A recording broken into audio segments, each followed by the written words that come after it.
Hi guys, how is everyone doing today? So today I'm gonna do Signal episode 13. I was thinking of actually combining them both, but that didn't happen. I'm thinking of doing this kind of. I'm still experimenting with the format of the recap and review, as you guys already know, for some of you anyway. So I think today I'm just gonna point out what I like about the episodes, and let's see how that goes. So just bear with me until I get the hang of how I wanted to do the recap and review in a more consistent way. So that's 시작합시다.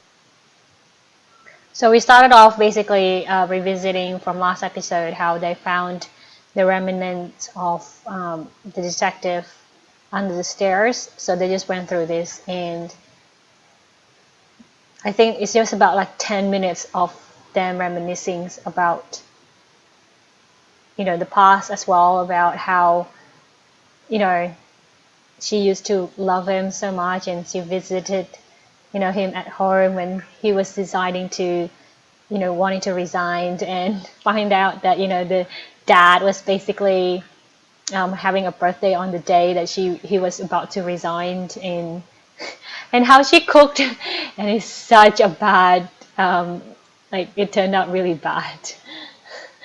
And then she got drunk because she couldn't drink. And then the taxi basically, refused to take her, and Jahan has to, piggyback her home, which is like, maybe that's the method, girls. If you want, to be piggybacked by your crush, get drunk and drink with them.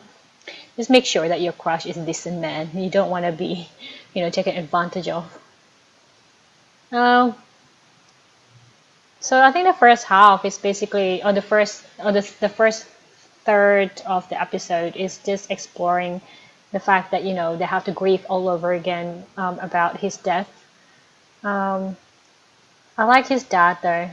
His dad was just so sweet in the beginning, and then we moved on. Basically, we moved on from, and we moved on from Jaehan's death. I'm really bad with names, especially characters' name. Jaehan's, because it's only like 8 weeks and you have to forget about them afterwards. And and after that, we sort of went back to the case of the Inju's case, and we went back to the past, and we dealt with how he is. Or we also dealt with this, with the fact that she's in love and didn't do anything, and I think it's just filled with regret. It's like I was saying before, like it's just such a very good acting and productions, because the storyline didn't really move much in the in the first half of this episode, but the way they acted and the way it's being paced is actually very well, so you don't feel like it's dragged, it's too long, which is quite easy to do. So I like this bit where where he realized that um, that Park Hae-young is Park Sun-woo's brother, and how he took care of him. That is so good. Like when this bit when Park Hae-young was hungry as a child, and he has to feed himself because his dad basically abandoned him every night just to not feed him or anything. Like I'm not judging. He probably went out to work to make some money for him, but it's like I like how Jaehan is basically taking care of him. Like, here, take all my money. Just feed the boy. Just feed the boy. Okay, not exactly like that, but I really like that bit. Um, and I like how the story continued on 15 years later, or like 20 years later. I don't know how long it was. And the Ajuma still took care of him, and still like, oh, do you want rice? Like even after years and years, and it's like become an extended family type thing. Um,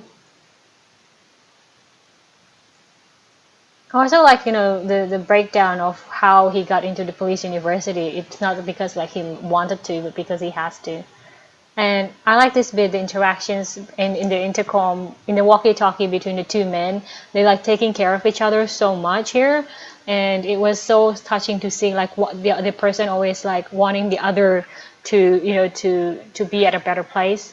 And no, take care of yourself, don't worry about the Inju's case, Park Hae-young said. And then the other ones basically say, oh, I just want you to be happy to eat under the same roof with your family. It's like, oh my god, this too is like so cute, you bromance across time and space. I'm like, how?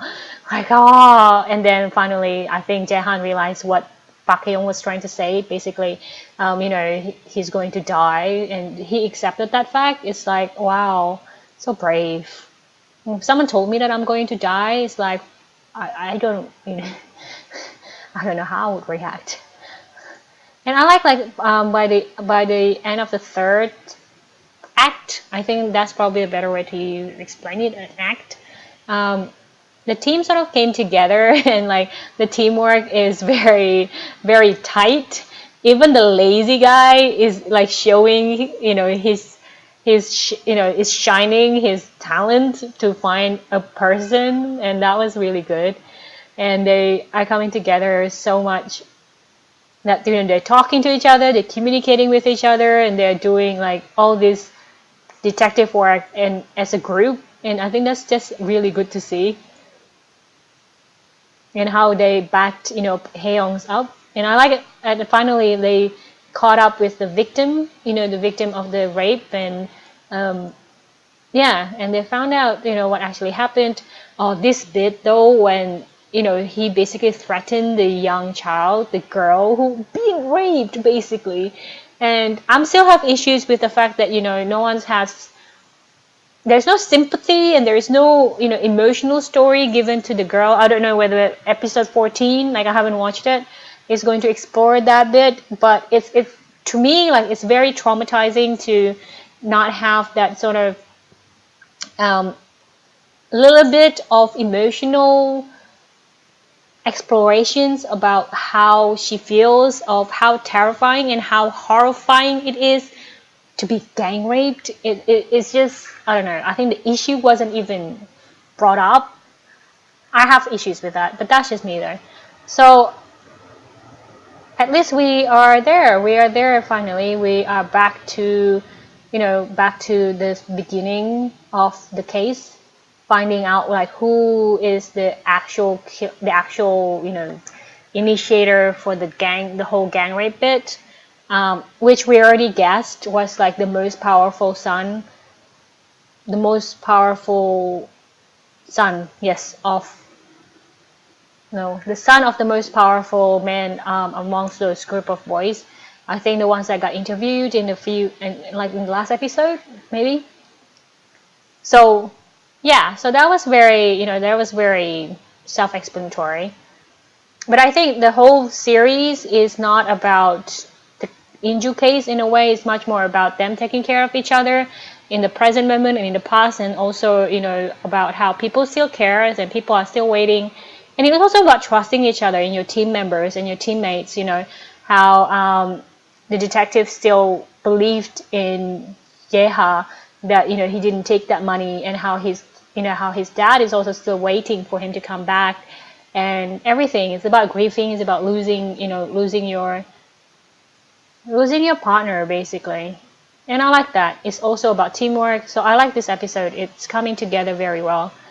But it's so sad though. I almost cried when I saw Hae-young's basically, just ate by himself, like in the beginning, near the beginning of the episode, like when he was still a kid.